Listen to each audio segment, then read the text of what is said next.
Kalau saya itu sebetulnya lulusan dari keuangan, dari finance, bukan dari sektor pertanian.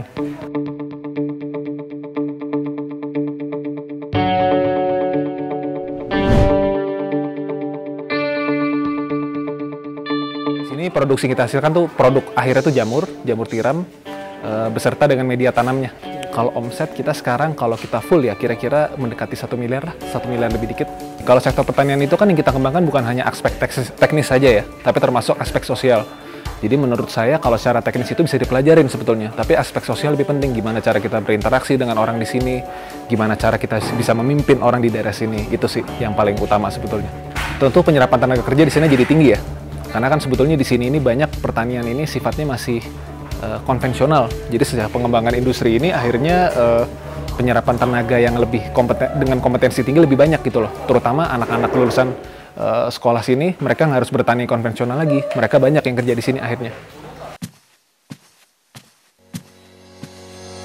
Kalau saya bisa memutuskan untuk masuk ke industri ini, ya saya memang berarti ini adalah industri yang sangat menguntungkan bagi saya gitu loh, secara usaha dan sosial gitu.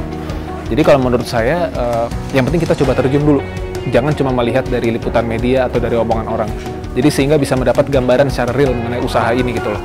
Dan terutama kalau kita di-manage dengan baik, ini usaha sangat menguntungkan, sangat-sangat menguntungkan.